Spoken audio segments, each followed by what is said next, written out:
அன்றைக்கி சனிக்கிழமை கரூரில் சம்பள நாள்.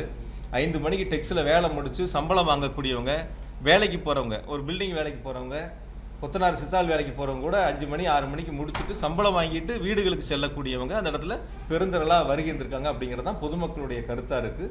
ஆகவே அந்த ஏற்பாடுகள் என்பது காவல்துறை பாதுகாப்பு கொடுக்கும், அரசு கேட்கக்கூடிய இடங்கள் கொடுக்கும்.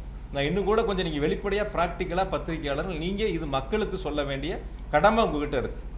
இப்போ அரசு கொடுக்க வேண்டிய இடங்கள் எவ்வளோ இருக்குது, எந்தெந்த இடங்கள், அந்த இடங்களில் கேட்கும்போது அரசு கொடுக்குது. இன்னும் கூட அது அரசியலாக கூட சில நேரங்கள் எடுத்துக்கிறாங்க. இந்த இடங்கள் கேட்டால் கொடுக்கல, அந்த இடங்கள் கேட்டால் கொடுக்கல அப்படின்னு சொல்ல அரசு அது ஒரு அரசியலாக பண்ண ஆரம்பிக்கிறாங்க. அப்போ கேட்கக்கூடிய இடங்கள் நம்மளுடைய தலைவர் பேசக்கூடிய வரக்கூடிய மக்களுக்கு போதுமான இடமானு யார் தீர்மானிக்கணும்? அந்த அரசியல் கட்சிகள் தான் தீர்மானிக்கும்.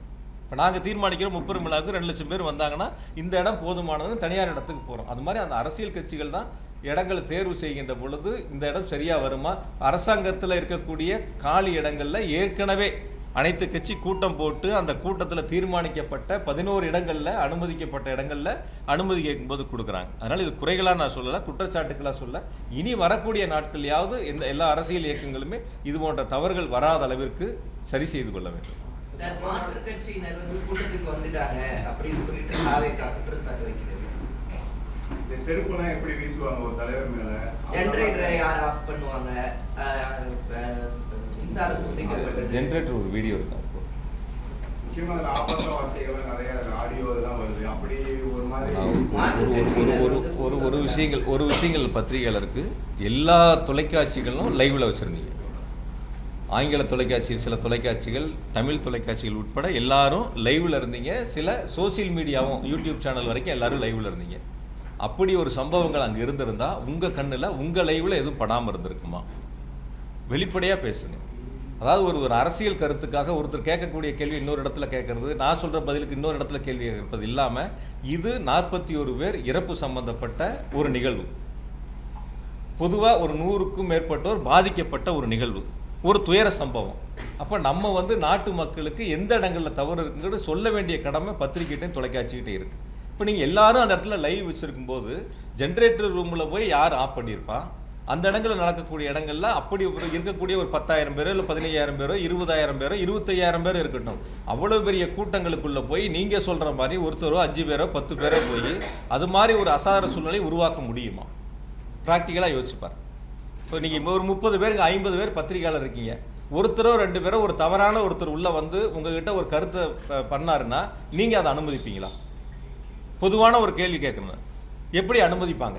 இப்போ அந்த இடத்துல இருக்கக்கூடிய அவருடைய தொண்டர்கள் அந்த இடத்துல இருக்காங்க, அந்த கட்சியை சார்ந்தவங்க அங்கே இருக்காங்க. யார் அந்த இடங்கள்ல அது போன்ற ஒரு விஷமத்தனமான பிரச்சனையில் ஈடுபடுறாங்களோ அப்போ அவங்க அந்த இடத்துல கேட்பாங்கல்ல, அந்த இடத்துல இருப்பாங்கல்ல. அது நீ முதல்ல பத்திரிகையாளர் நம்ம தான் அதை பார்க்கணும். நம்ம லைவ்ல நீங்கள் எல்லாரும் போட்டீங்க, ஒவ்வொரு சேனலும் ஒவ்வொரு ஆங்கிளில் வச்சு லைவ் வந்துச்சு. இப்போ இந்த ஜெனரேட்டர் ரூமை நீங்கள் பாருங்கள், நீங்க எல்லாரும் நீங்க போட்ட லைவ் தான். வைக்கப்பட்டு இருந்த தடுப்புகளை பொதுமக்கள் உடைத்துக் கொண்டு செல்ல வேண்டிய சூழல் ஏற்பட்டது. அப்போது விஜயின் பரப்புரை ஏற்பாட்டு குழுவை சேர்ந்தவர் ஜெனரேட்டரை ஆஃப் செய்தார். இந்த காட்சியை நியூஸ் 8 தமிழ்நாடு தொலைக்காட்சி பதிவு செய்துள்ளது.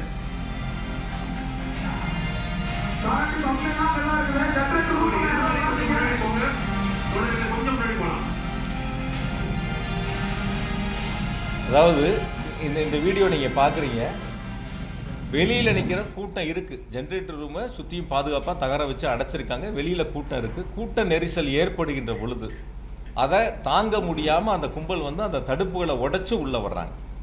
உள்ளே வரும்போது அந்த ஜென்ரேட்டர் அங்கே யார் அந்த ஜென்ரேட்டர் ஏற்பாடு பண்ணாங்களோ, இன்னும் கூட நான் விளக்கமாக சொல்கிறேன், இந்த ஜென்ரேட்டர் ஆஃப் ஆகும்போது கூட ஸ்ட்ரீட் லைட் ஆஃப் ஆகல. இந்த ஜென்ரேட்டர் ஆஃப் ஆகும்போது என்ன ஆகுதுன்னா அவங்க கூடுதலாக போட்ட லைட் இருக்கு இல்லையா, அது மட்டும்தான் ஆஃப் ஆயிருக்கு.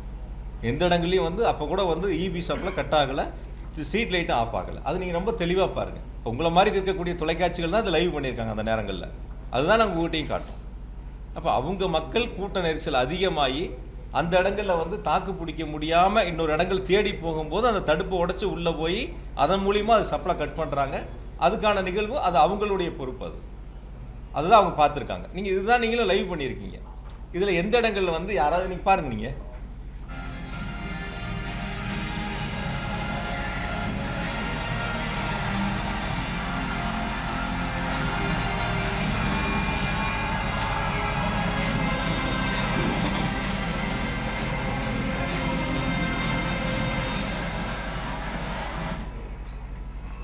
பார்த்தீங்களா?